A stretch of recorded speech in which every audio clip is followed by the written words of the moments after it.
வணக்கம். வாங்க இன்னைக்கு ஒரு சைட் டிஷ் பார்க்க போகிறோங்க. மீல் மேக்கர் கிரேவி பார்க்க போகிறோம். குருமா கூட சொல்லலாம். இது பார்த்திங்கன்னா சப்பாத்தி, பூரி, இட்லி, தோசை, ஒயிட் ரைஸ் இதோட சாப்பிட்றதுக்கு நமக்கு ரொம்பவே நல்லா இருக்குங்க. வாங்க இது எப்படி செய்யறதுன்னு பார்க்கலாம். ஒரு 30 மீல் மேக்கர் அளவுக்கு நான் எடுத்து கொதிக்கிற தண்ணியை எடுத்து ஊற்றி ஊற வச்சுருக்கேங்க. இது ஒரு 15 நிமிஷம் நம்ம ஊற வச்சுக்கலாம். இப்போ நான் ஸ்டவ்வில் ஒரு குக்கர் வச்சுருக்கேங்க. குக்கரில் ஒரு 2 டேபிள் ஸ்பூன் அளவுக்கு எண்ணெய் சேர்த்துக்கலாம். இப்போ எண்ணெய் காஞ்சிச்சுங்க. ஒரு அரை ஸ்பூன் கடுகு சேர்த்துக்கலாம். அரை ஸ்பூன் சோம்பு சேர்த்துக்கலாங்க. அது கூடவே 2 பிரிஞ்சி இலை, 2 துண்டு பட்டை, ஒரு அன்னாச்சி பூ சேர்த்துக்கலாம்.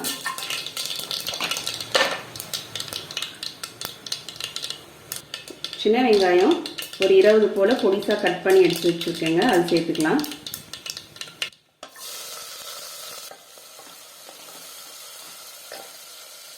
இப்போ வெங்காயம் சேர்த்துட்டு நம்ம கருவேப்பிலை கொஞ்சமாக சேர்த்துக்கலாங்க. சேர்த்துட்டு இது ரெண்டுத்தையும் நம்ம நல்லா வதக்கிக்கலாம். இப்போ இந்த தண்ணியை நம்ம ஊற்றிட்டு நல்லா பிழிஞ்சு எடுத்துகிட்டு வந்துடலாங்க. நல்லா ஒட்டை பிழிஞ்சு நம்ம எடுத்து வச்சுக்கலாங்க.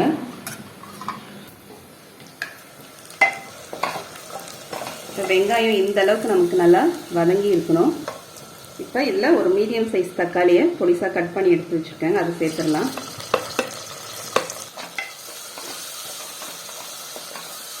சேர்த்துட்டு ஒரு கலந்து விட்டுருலாங்க. இது கூடவே ஒரு டேபிள் ஸ்பூன் அளவுக்கு இஞ்சி பூண்டு பேஸ்ட் சேர்த்துக்கலாங்க.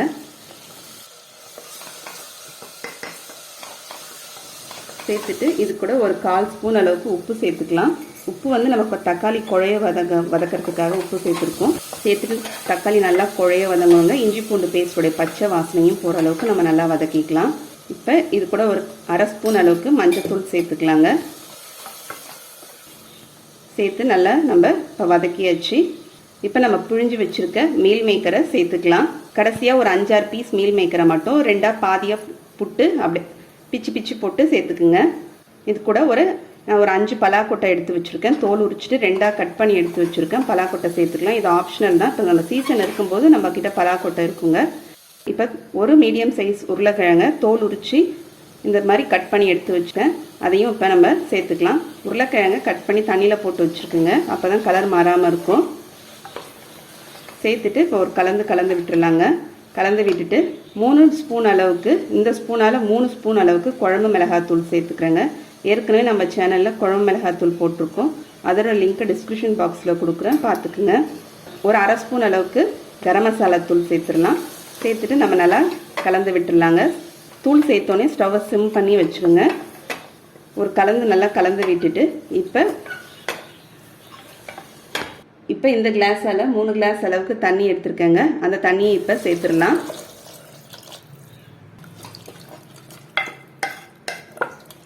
சேர்த்துட்டு இதுக்கு தேவையான அளவுக்கு உப்பு சேர்த்துடலாங்க. சேர்த்துட்டு இப்போ அது நல்லா கொதிக்கட்டும். ஒரு 5லேருந்து ஒரு 7 நிமிஷம் நமக்கு நல்லா கொதிக்கட்டும். இப்போ தேங்காய் பத்தை எடுத்து வச்சுருக்கேங்க. இந்த சைஸில் தேங்காய் பத்தை ஒரு 6 பத்தை சேர்த்துக்கலாங்க. அரை ஸ்பூன் சோம்பு சேர்த்துக்கலாம். ஏற்கனவே தாளிக்கும் போது ஒரு அரை ஸ்பூன் சோம்பு சேர்த்துருக்கோம். பாதி முந்திரின்றதுனால ஒரு 10 பீஸ் எடுத்து வச்சுருக்கேங்க. இதே நீங்கள் முழு முந்திரி போட்டிங்கன்னா ஒரு 5 முந்திரி போட்டுக்குங்க. 1 ஸ்பூன் அளவுக்கு கசகசா சேர்த்துக்கலாம். இப்போ இதை ஃபஸ்ட்டு நல்லா வெறுமனே ஓட்டிட்டு அதுக்கப்புறம் தண்ணி சேர்த்து அதுக்கப்புறம் அரைச்சிக்கலாம். ஏன்னா இது எல்லாமே தேங்காய் பத்தை முந்திரிலாம் நமக்கு வெறுமனே ஓட்டினா தான் மையும். அதுக்கப்புறமா தண்ணி சேர்த்து அரைச்சிக்கலாங்க. இப்போ கொஞ்சமாக தண்ணி சேர்த்து பேஸ்ட் மாதிரி அரைச்சிட்டு வந்துடலாம். இப்போ நம்ம நல்லா மையாக அரைச்சி எடுத்துகிட்டு வந்துட்டோங்க. இப்போ நமக்கு குழம்பு ஒரு 7-8 நிமிஷமாக நல்லா கொதிச்சிருச்சுங்க. நம்ம மிளகாத்தூள் சேர்த்ததுனால அதோட பச்சை வாசனைலாம் போகிறதுக்காக நம்ம நல்லா கொதிக்க வச்சுட்டோம். இப்போ நம்ம அரைச்சிட்டு வந்திருக்க தேங்காய் விழுதை சேர்த்துடலாங்க. இப்போ ஒரு 1/4 கிளாஸ் அளவுக்கு தண்ணி சேர்த்துருக்கேன். இந்த தண்ணி அதில் சேர்த்துடலாம். நம்ம ஒரு அரை கைப்பிடி அளவுக்கு புதினா தழை எடுத்து வச்சுருக்கேன். அதையும் இதில் சேர்த்துடலாம். சேர்த்துட்டு ஒரு கலந்து விட்டுடலாங்க. இப்போ குக்கர் மூடிடலாம். நம்ம மூடிட்டு வெயிட் போட்டுடலாங்க. சவுண்ட் விசில் வந்து ஒரு 3 விசில் வந்தோடனே நம்ம ஆஃப் பண்ணி வச்சிடலாம். இப்போ நான் 3 விசில் வந்து ஆஃப் பண்ணிட்டேங்க. இப்போ நல்லா ப்ரெஷர் அடங்கிடுச்சு. ஓப்பன் பண்ணிடலாம்.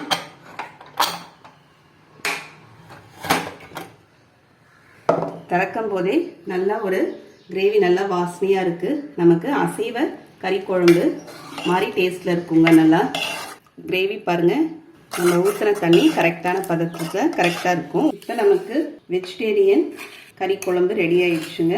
உங்களுக்கு இந்த வீடியோ பிடிச்சிருந்தா லைக் பண்ணுங்கள், ஷேர் பண்ணுங்கள், சப்ஸ்கிரைப் பண்ணுங்கள். அடுத்த வீடியோவில் பார்க்கலாம். தேங்க்யூ.